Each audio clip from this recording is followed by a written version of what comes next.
Recording in progress. Welcome to the second season of the now Strategos podcast.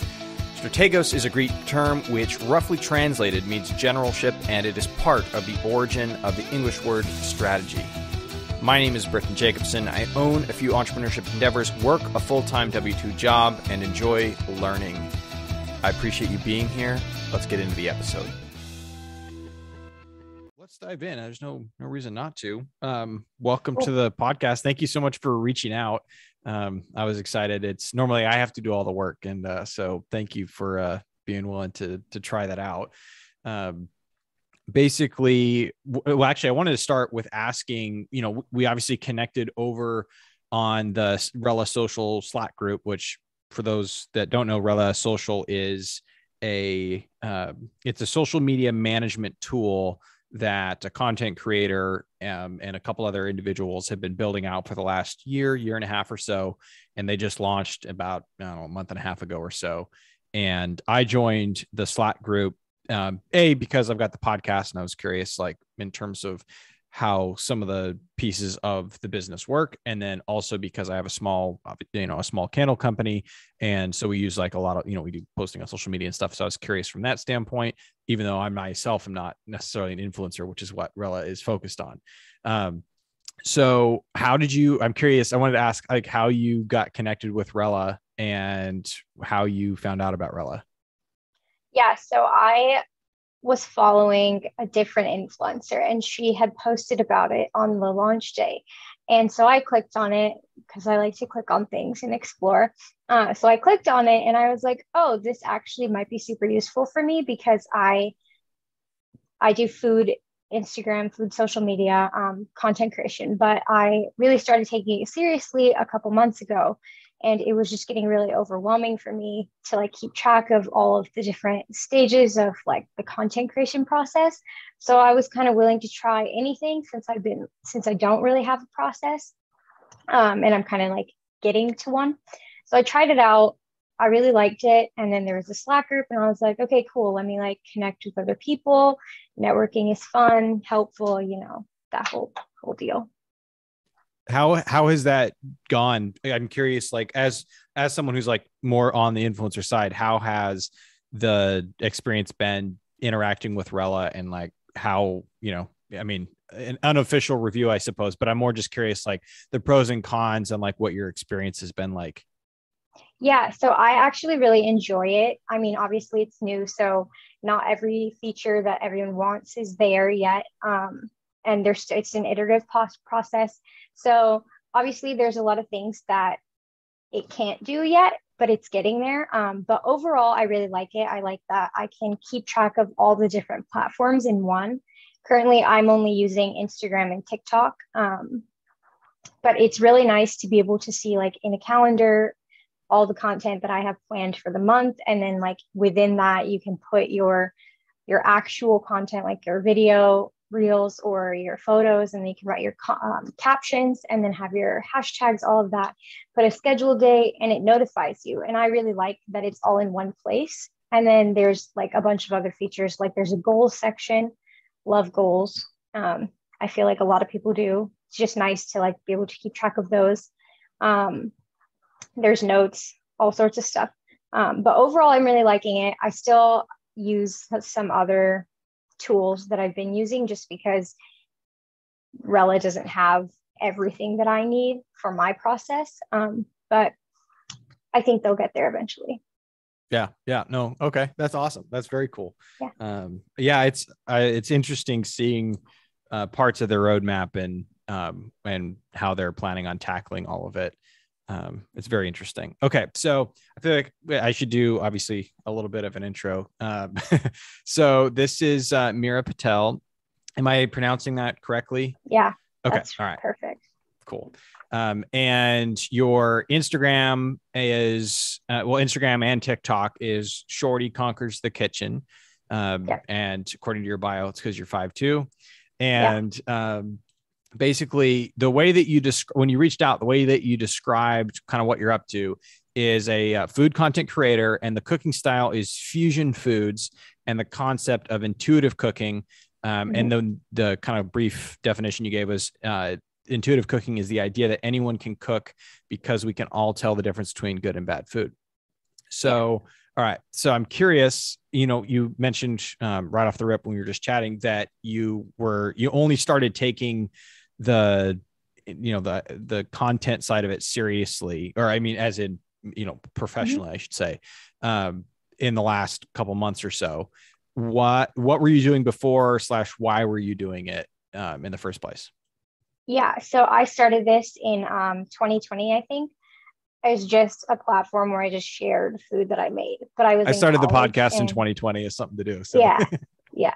So I started in 2020, but I was still in college. So I was super busy with like school, all that kind of stuff. So it wasn't very consistent. I still really enjoyed cooking. I did it all the time. I just didn't necessarily have the time to sit here and like have a content strategy and post consistently and come up with recipes. So it was more of just like I'll post when I come up with something that I want to share.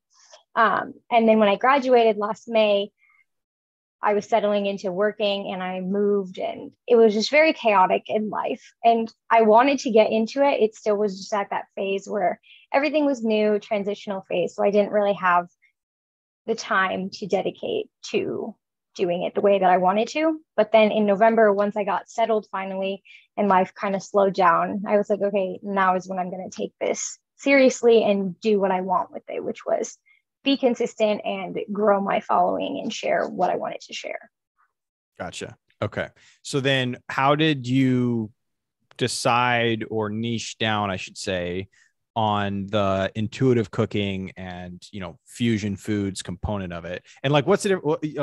Let me start with like, what's fusion foods? And then we'll talk about the intuitive cooking part. Yeah. So I use fusion food very loosely. Okay. I've been cooking for a very long time, since I was probably 3 years old. So almost 20 years, because I'm almost 23. But I've been cooking for that long. And I learned to cook from my grandma, just following her around, watching her do her thing. And then I watched Food Network like it was my life, watched it all day long. And I kind of just really enjoyed learning about different cultures and the foods that they eat. And so I grew up Indian. I didn't really have like all the ingredients to make Thai food all the time. So I kind of started modifying what I was making with what I had. So it would be like Indian Thai food or Indian Mexican food.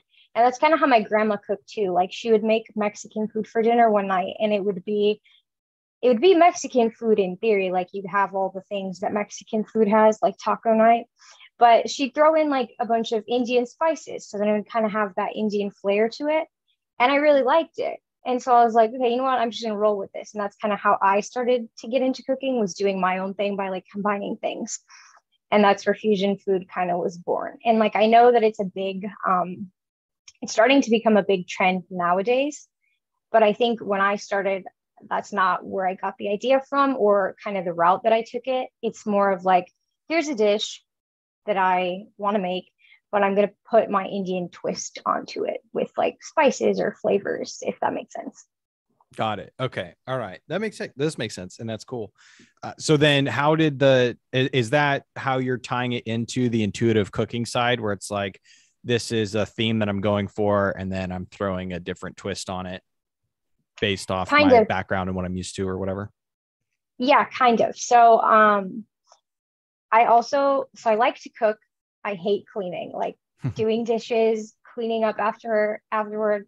It's like the thing I dread the most. So I also don't measure things for that specific purpose of I don't want to have a bunch of measuring things that I have to wash. I know afterward. What you mean. Yeah. So I just started to like eyeball measurements, I guess you could say. Like I just dump stuff in. I cook by smell, by taste, all that kind of stuff. So I don't necessarily need to measure. And I think that was the whole thing that I was trying to get across to people, is that you don't need to follow a recipe in order to be able to make something that tastes good, because we all go out to eat. We all know when we eat something good or when something is just, not great.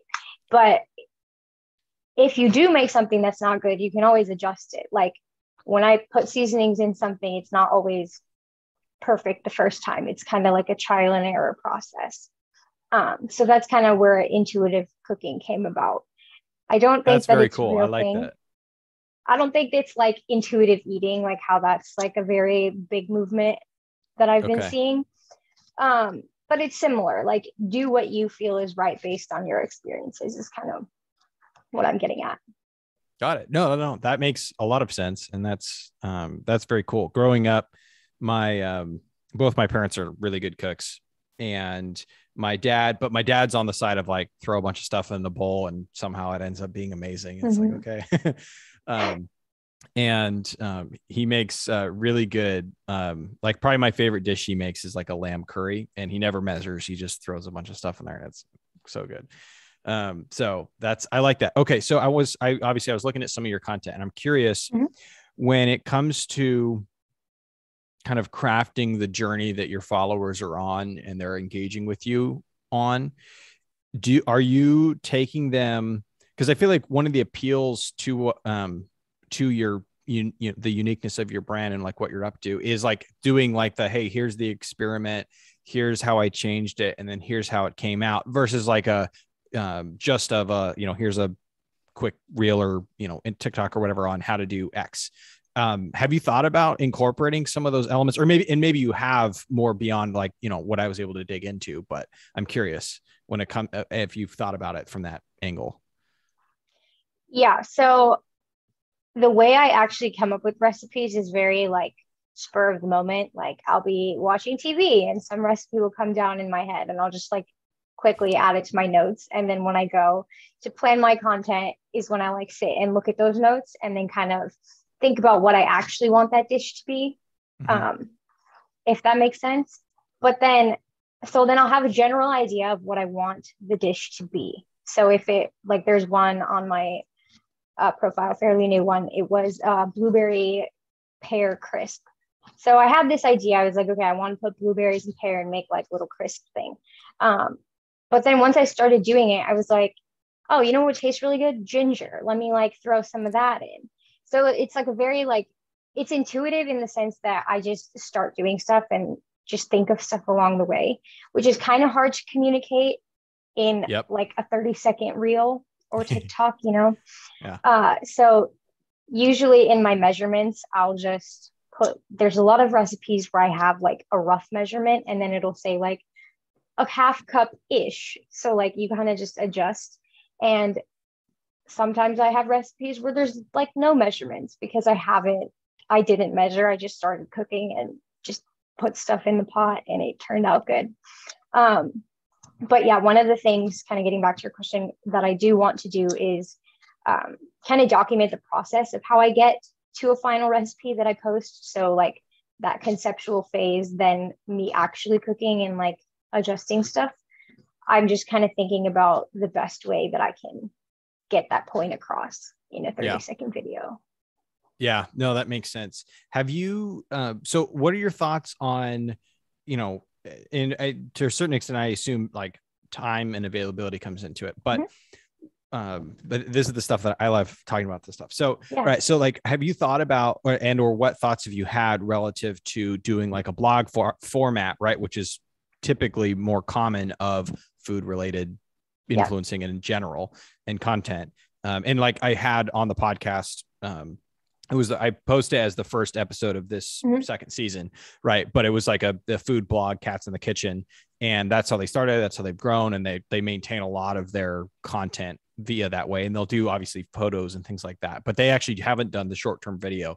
They talked about in the podcast, we talked about them maybe pursuing that a bit this year, but she's pregnant now, so like I'm sure that their time's being taken up with things. But I'm curious, like what your thoughts are on the blog side of things, and if you want to do that, if you feel like that's a distraction from getting better and better at the content on TikTok and Instagram, and like what your thoughts are.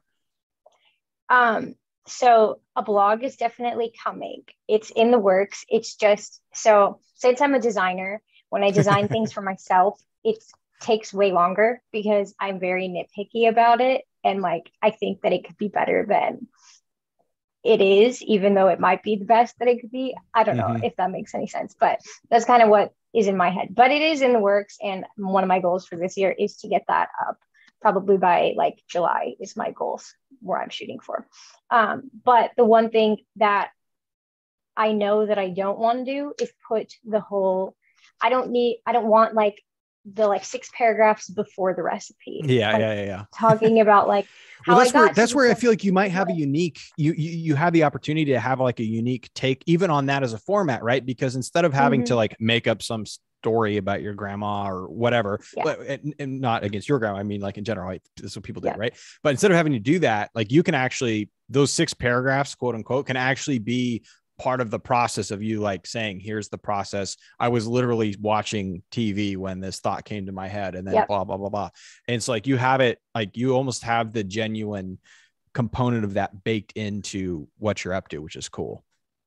Yeah, definitely. Like when I said I'm not including the 6 paragraphs, I didn't mean like when you click on a recipe, it's just the recipe. Like I was going to do something along the lines of explaining how I came up with the recipe, how it can be adapted, because that's one of the things that I do want to teach people, is that just because I'm giving you this recipe doesn't mean that you need to follow it blindly. Like you should be able to adjust it or, you know, change some stuff. Like you don't have blueberries. Okay, that's fine. Like you can use raspberries or, you know, whatever the case may be.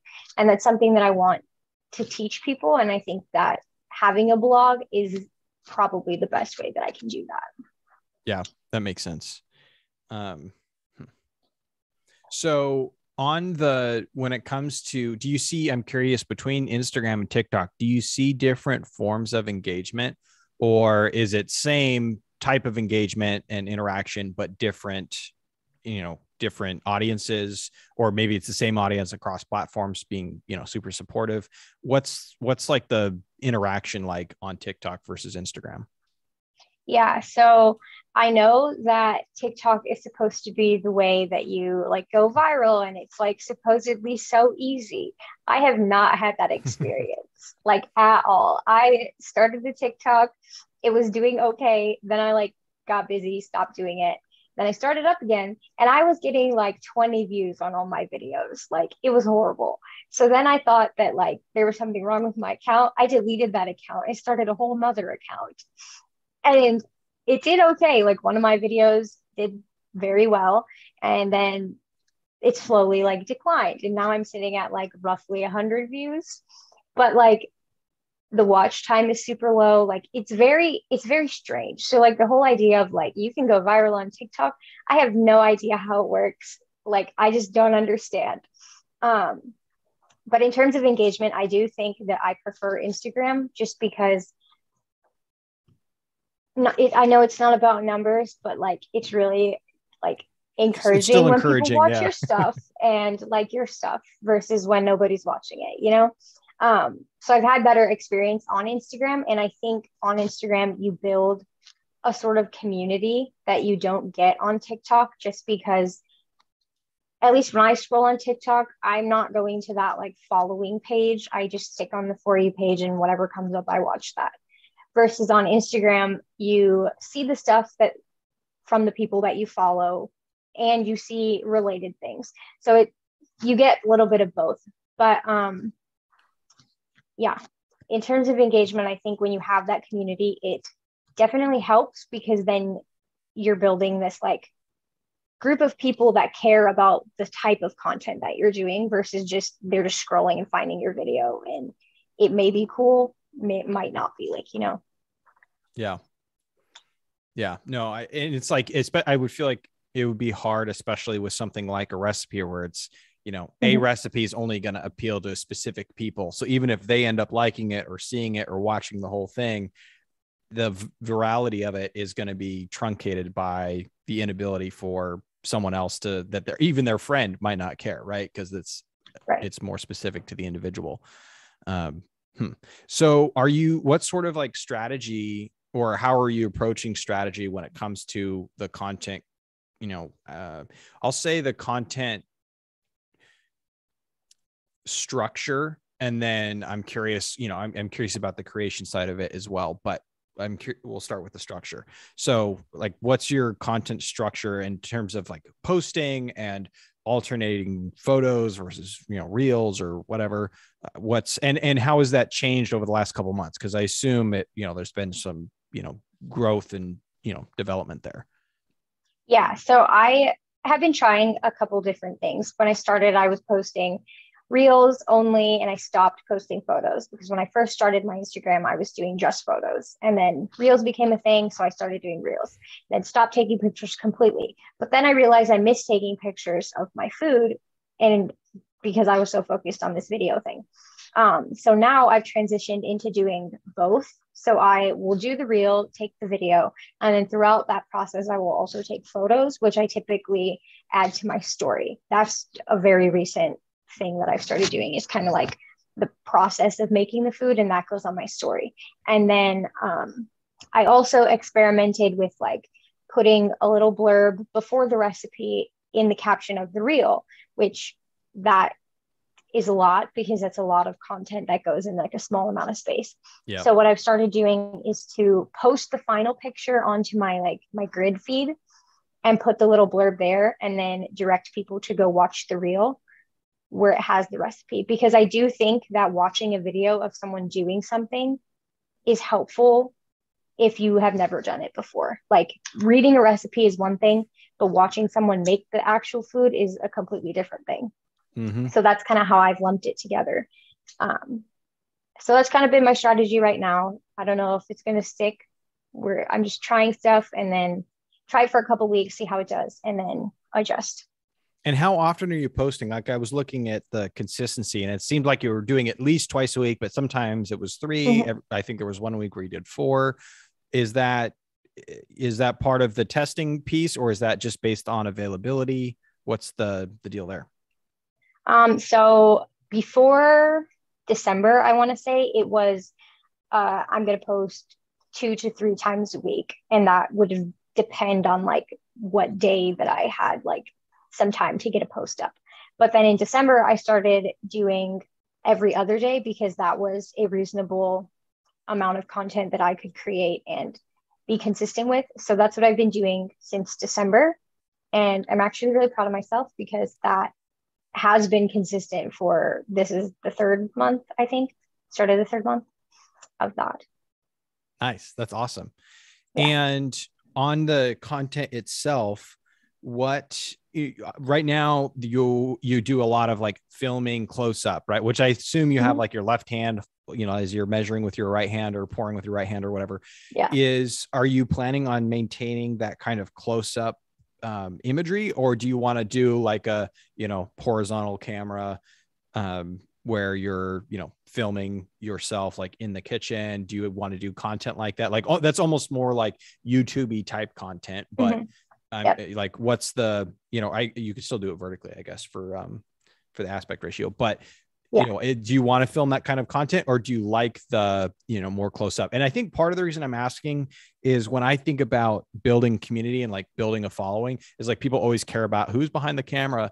And like I've been watching a content creator the last couple of days, and everyone, even though like what they do has nothing to do with like what they wear, like that's one of the number one questions they get, like, oh, where'd you get your vest, where'd you get your hat, like people care about the individual so much. So I'm curious like what your thoughts are there. Yeah. So I don't know if you like took a look at it, but there was one series I did like a microwave meal series where I did go on camera and like try the food. And that was the first time that I did that. It was very interesting. I didn't hate it. And I was like, I can get on camera, I can cook, like that would be fun. Totally open to that. But right now I live in a studio apartment. And so my kitchen is literally just like against a wall. So filming with myself in the camera does not work. Like it looks terrible. So when I moved to my next apartment, which I signed the lease, everything's good, that content will be coming where I'm in the video, because I do like the variety of close-up shots and then like being on camera. And I do think, like you said, it does help build community. So one of the things I'm doing, just because I can't post a reel with myself in it, is to try and show up on stories more. So that's been a goal that I've been trying to get into. Also difficult just because like that's another piece that you have to sit and like plan out and think through. So yeah. Yeah, I totally relate. my social media gal who helps me with the candle stuff, she's always like asking me for like more videos of like myself doing things. And I'm always like, it's like, all right, now I can't wear a torn shirt or whatever. It's like, I have to wear a nice shirt. It's like, it's like this angle doesn't work because, I've got a whole bunch of camping stuff in my living room from the weekend. And it's just like stuff like that all the time. And it's annoying. That's cool though, that you are planning on tackling it. Cause like, I know is like eyes, like a fresh pair of eyes. Like the first thing I did is scroll through the feed, like looking for like a picture of you, like, who is this person? Like, I don't know who this person is. Right. And, looking at the captions to try and figure out like, all right, what do they do? Like, what's the perspective on what they're doing? And like, I want to learn like about this person. I think that's like a very, it's interesting that, I think people to a certain extent think there's conversation in the content world about people getting away from that. Like people like will bring up content creators like, Corpse Husband or whatever, who's like a major streamer, right? And it's like it's just an avatar, and there's a bunch of avatar streamers now and things like that where it's like not the real person. But at the same time, like people are attaching a personality and a background to those entities, and so like I think it's still important. I think especially when you're growing and you're smaller, it's like people like wanting to be supportive, become your super fan. So it's interesting. Okay. So then when you're in terms of posting 2 to 3 times a week or whatever, is that based on like just you deciding to test to do one more post this week? Or is that based on any specific research or best practice? Like what's the driving reason or thought behind that? It's mostly just been, I always hear the thing of just be consistent. That was, my New Year's resolution. I just picked a word and it was consistency in all areas of my life. But when I sat down and decided to do every other day, I just realistically thought, how many recipes can I come up with? Can I film without being overwhelmed every single month? And I landed on every other day. There was really no rhyme or reason behind it. I could have done every 2 days, but I felt like when I didn't post like every other day, I was like losing out on making connections with people and like getting myself out there. I'm not saying that every other day is going to be the norm forever, because obviously things will happen in my life where that won't be like, I won't be able to do that realistically. But for now it works. So I've just been rolling with it. So I guess, does that answer your question? Yeah. No, I was just curious. I think some people go on they'll take the tack of like, all right, I posted 1 time a week for X a number of days or months or whatever. And it's like, okay, now I'm going to test out 2 times a week or whatever. So I was just curious, like where it came from. And it makes sense. I like the approach of like, all right, what can I do realistically based on where I'm at now, to where A, I'm not being overwhelmed, but B, I am being at least consistent with it. Because like, once a month, for instance, wouldn't really count as consistent, even if it was, every single month. So, I like that. Okay. So then in what ways has this experience been, and like this process, like in what ways has it been challenging to you? It's definitely challenging because I balance doing content creation, running my Instagram, and maintaining a full-time job and having a social life and taking care of myself. Like there's a lot of things. Like I thought that college was difficult doing, having class, having social life, doing all that. And I was like, oh man, I can't wait to get a job and I'll have so much more free time. But just because I have all this free time in the evening does not mean that I'm like actually free, because the evening and the weekend is when I do all my filming and all my editing and like all of that stuff. And I think it was definitely a challenge when I started to do the reels, because I had to learn how to film, how to cook and film, like how to make it look good and not terrible. Because like sometimes when you're cooking, like the middle stage of whatever you're making, it does not look appetizing. Like it just looks like mush and there's nothing you can do about it. It's just how it is. But you need to make that appealing to people. Like somehow you have to figure out, like, can I change the light a little bit to make the colors look like how they do in person versus on camera? Like, so there was a lot that I had to learn because I had never done anything with video. Like it was very like photography only thing that I was doing. And that's so much easier because the entire cooking process doesn't matter. Like Yeah. what I'm doing while I'm cooking doesn't matter. Like if I spend an extra 2 seconds scraping a bowl out, it's fine. Like no one's seeing that. But when you're filming that, you need to like keep in mind like how long is this taking? Like how long is this clip? Or like when I'm editing, it's just a lot of stuff that goes into that that I didn't know before. So it's been like a really good way for me to learn how to video edit and stuff. And I actually find that I really enjoy it, that entire video editing process.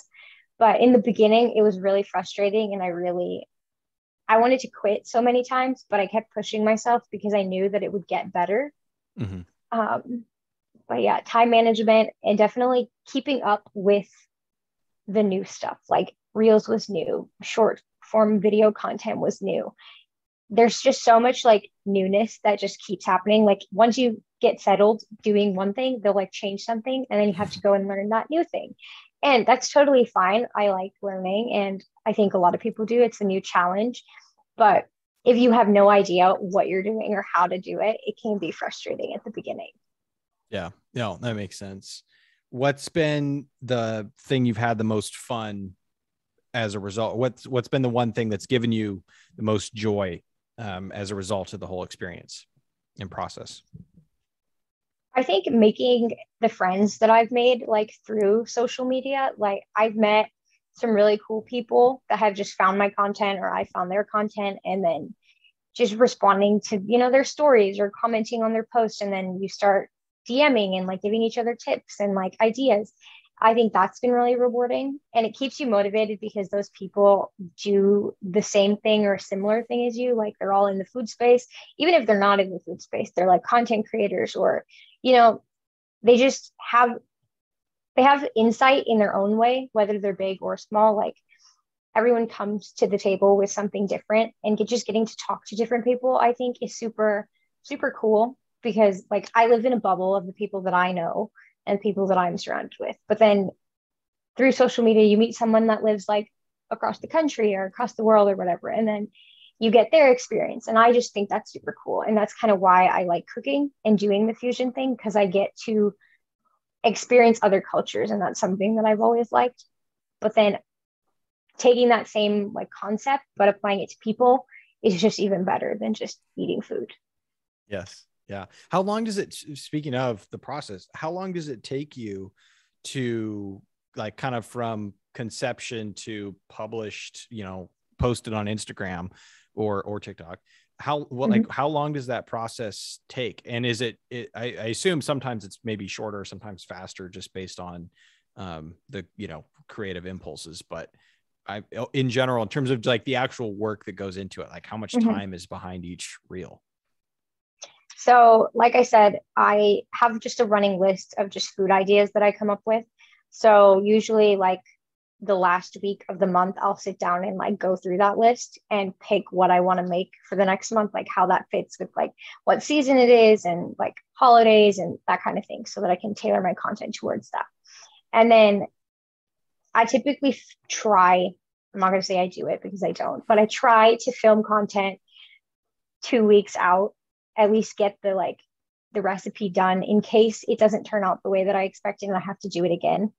And then it just really like the actual filming process, it just really depends on how long the recipe takes. So if it's going to take 30 minutes, it usually is like double that time, mostly because I've been filming so much that I know, okay, I need this light here, I need this light here, and I know where my camera goes. Like, so I don't have to figure that out all the time just because like I've done so many videos. But then there's a whole time of day. If I film at night versus if I film during the day, I have to fix the light based on that. Yep. So that's like a little setup process. But then the recipe itself, usually just double the amount of time that it takes to make the actual food and then film it on top of that and then add another 15 minutes. So I guess a 30-minute recipe would probably take me an hour and a half, 2 hours maybe to get all of the content that I need. And then editing after that's probably depends on how how much time the raw content is. So I'd say 10 minutes of raw content would probably take me 45 minutes to get down to 30 seconds, just because a lot of that raw content is just like pushing start and then getting your hand in the right place so you can like dump it really quick, you know? And then captions and stuff. Usually that stuff is like already in my head, so that doesn't take a super long time. And then again, the recipe, I have that beforehand. So captioning, it's not the longest part. I think the longest part of the process is definitely just filming. And then there's the whole like motivation piece that goes into that. That was my next question. Yeah. Like was to ask about motivation. Yeah. Yeah. Sometimes I plan on making something for dinner, but I have to go to work that day. And so I am super enthusiastic about it in the morning. And then I'll have a really, really busy day at work. And all I want to do when I come home is just like sit on the couch and like not film and not cook. And just, that's what just life. And so when that happens, since I do try and film 2 weeks out, that doesn't really affect anything. Like if I just skip a day of filming, I do feel bad that I skipped filming just because like I didn't follow what I wanted to do. But I know that I need to take those breaks and like just like be conscious of how I'm feeling so that I don't get burnt out.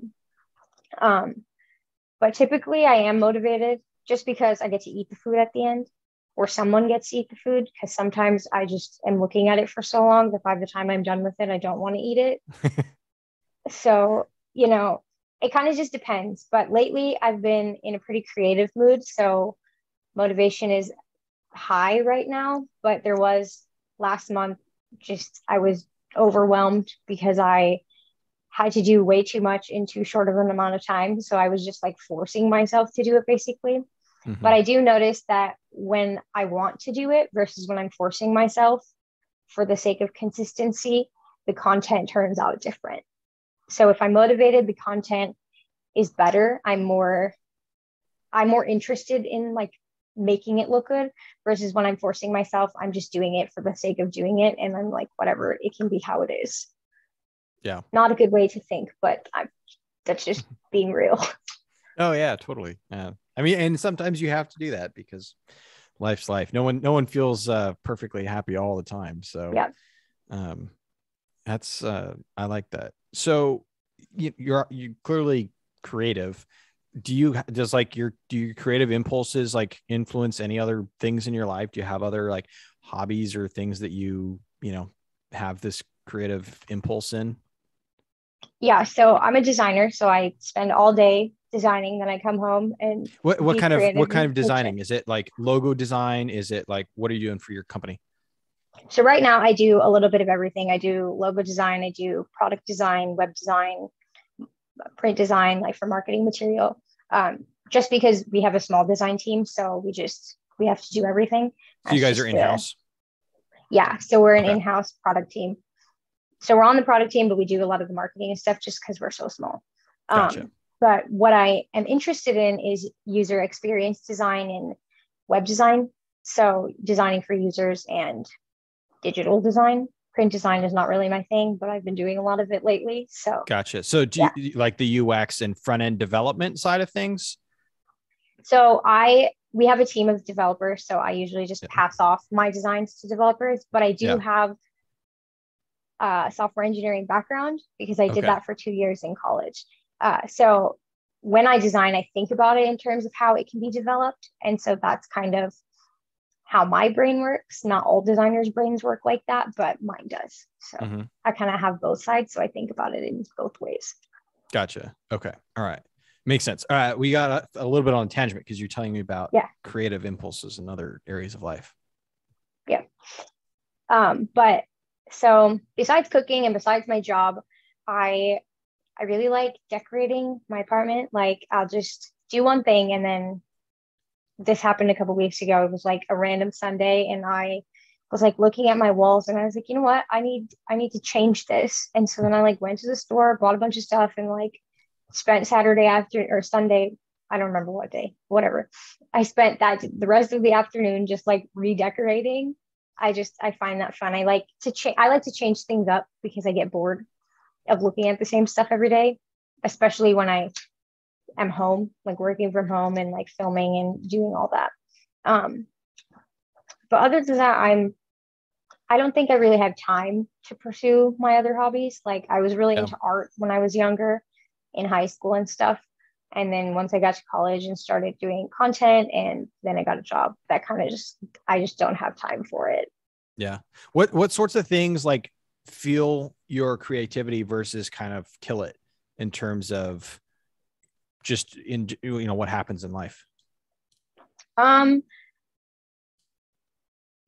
I'd say I'm very fueled by like social interaction, which Okay. is weird because I'm very introverted and very shy. But when I do go out with my friends to lunch or, just like hang out with some friends and we are just like walking around or like, just talking, that really like it makes me energized. And then whatever I'm doing, like things around me start to inspire me. Like I was at a coffee shop the other day with one of my friends getting coffee and I was just like looking at their menu. It had nothing to do with what I wanted to order. I was just looking at it.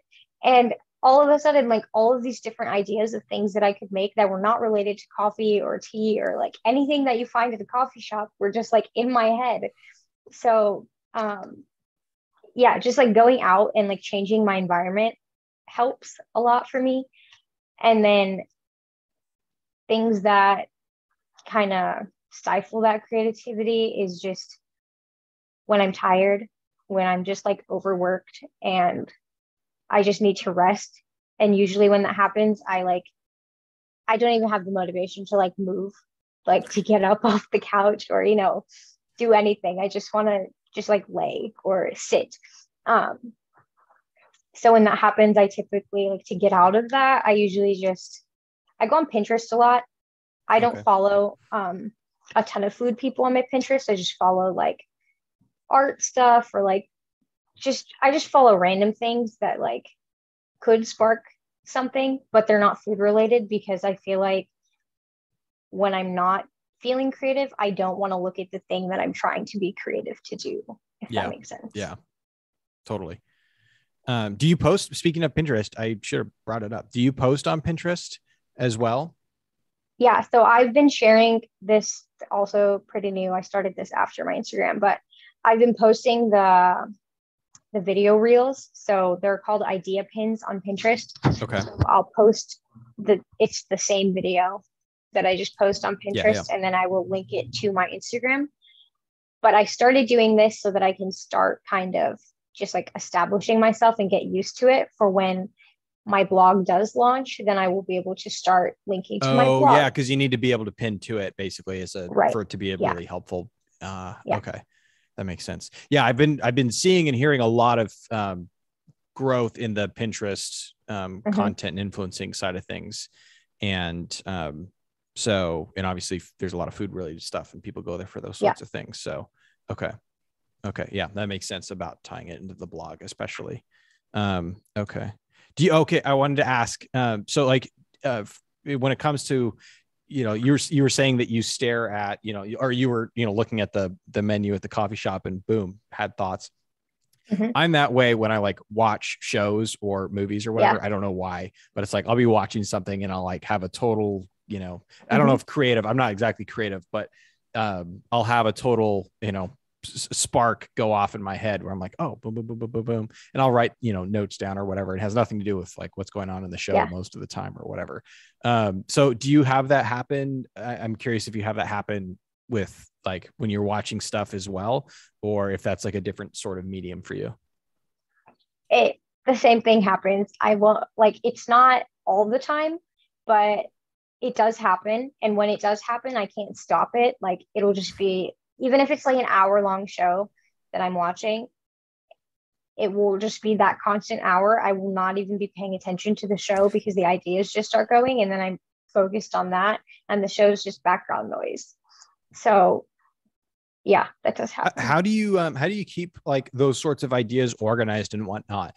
Because like I always am having trouble. It's like part of me wants to write it down, but every time I write it down, I then like stop thinking about it. It's like most of the time I have to like not write it down so it stays in my brain. And then once I'm like Mhm. done processing it, then I can write it down. But then often there'll be times where like I have a brilliant thought, quote unquote, and then I forget about what the thought was and I didn't write it down. So I'm like, dang it. I had this happen like 2 nights ago. I was like, right before I fell asleep, I was like, oh, I've got a really good idea. Fell asleep. It's like, forgot it. Yeah. So like, do you have a system, an organized system for how you process that at all, or process those thoughts? Yeah. So I will not remember anything for more than 2 minutes if I don't write it down. So Okay. I use the notes on my phone. There's separate notes. So if it's a food idea, like a recipe idea, it goes into one note. And then if it's just like an overall like content idea, like something that can't be a recipe, but something that I still want to share, like something quicker. And I'm like, oh, this would be a good like story thing to talk about. Then it goes into a separate list. And that separate list also has like an idea for like a series that I want to start, but the series doesn't necessarily have recipes in it. So when I did the microwave meals idea, that series, that was just, I'm going to make a series with just meals you can make in your microwave.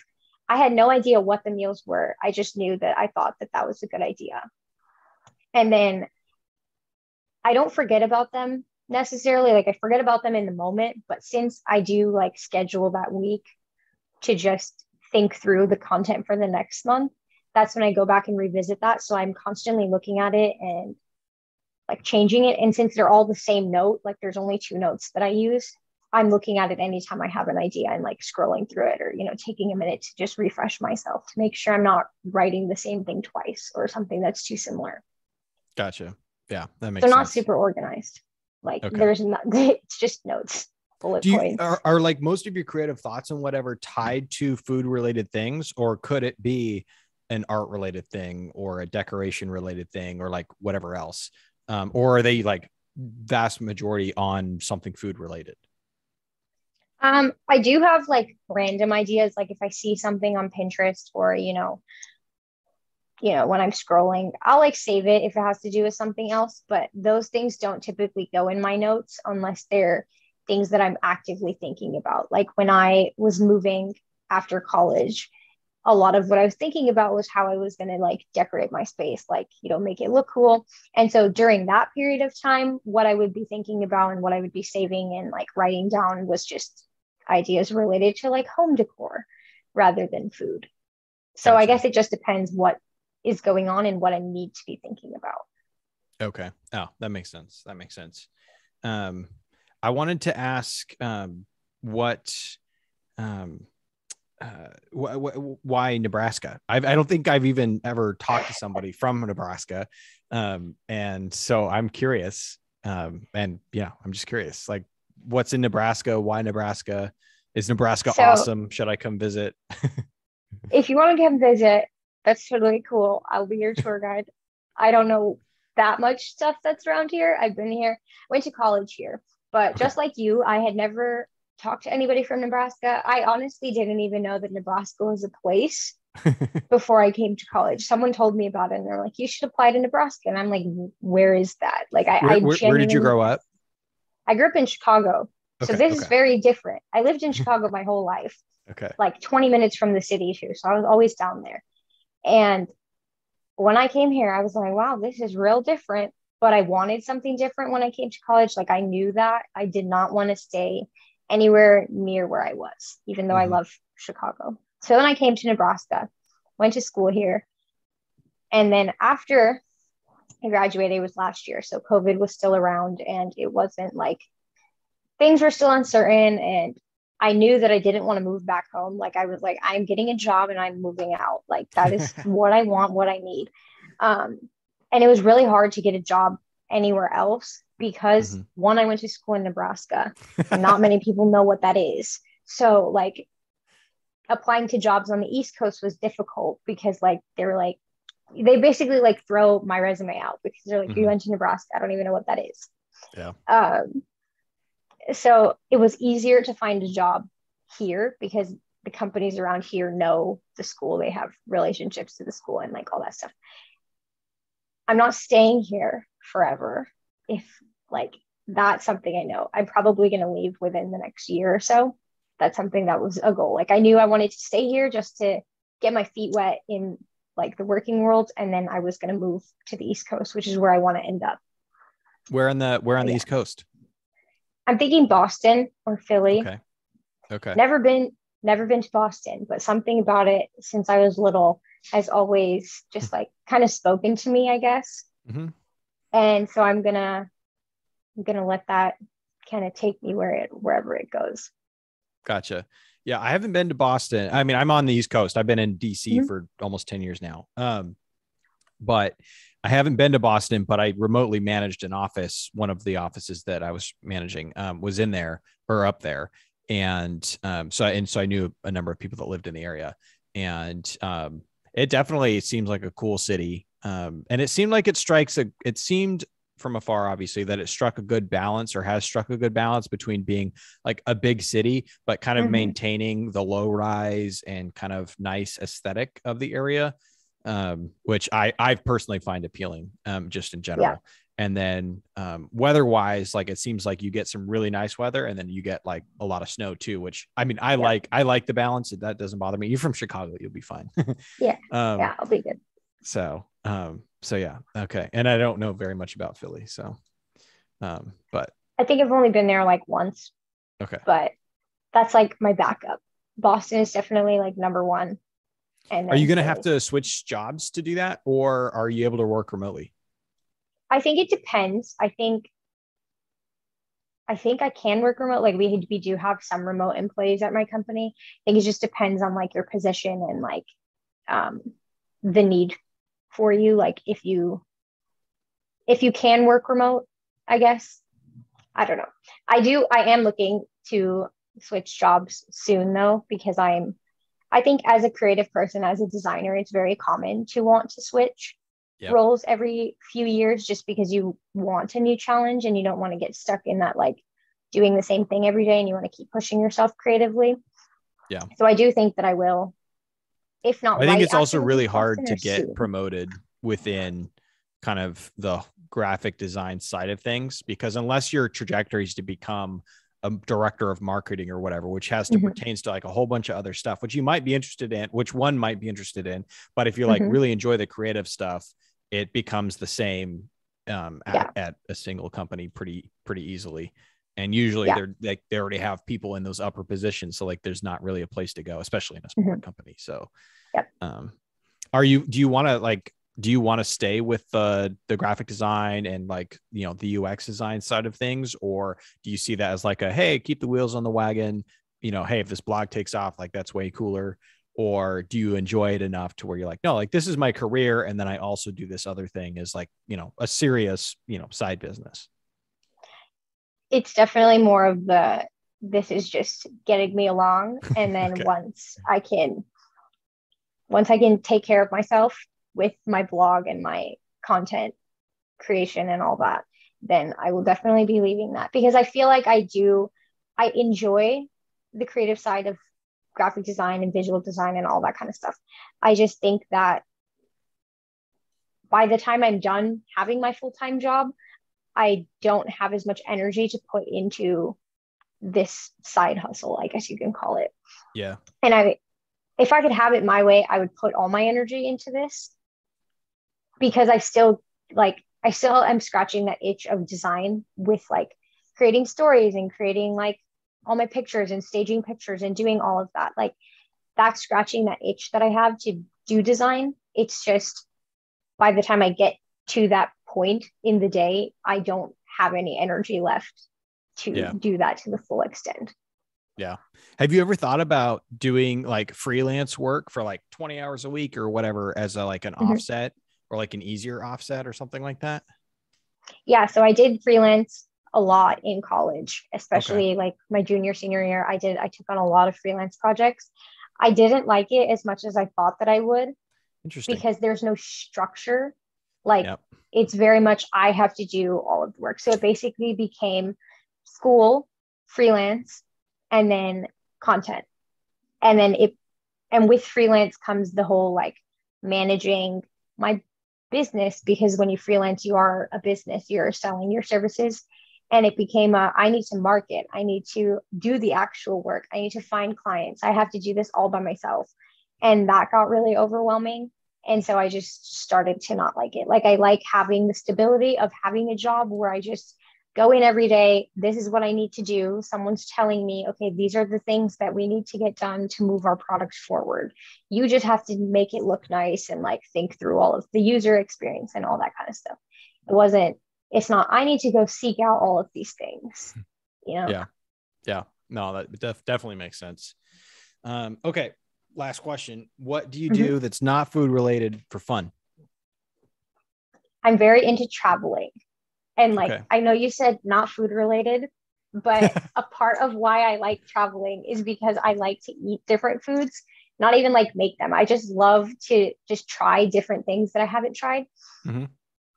And kind of tying into that, I'm a vegetarian. So when I go traveling places, it becomes this like fun little challenge of like finding good vegetarian food that's not salad. And I have nothing against salad. I just think that people, when they think of vegetarian food, they think of salad. And that's not what I think of. But it's like a game to me. Like, I'm going to go to, wherever I'm going to go. And my goal out of this trip is to look at all the pretty things and like experience all that, but seek out the best food that I can find, because obviously I have to eat. So that's kind of why I like Where's traveling. where's like the best vegetarian food when you've traveled? Where is it? So in the country or not in the country? Whatever. It's the best. It's not, the location doesn't matter. It's the best Okay. vegetarian food. I think Greece. I went to Okay. Greece in high school.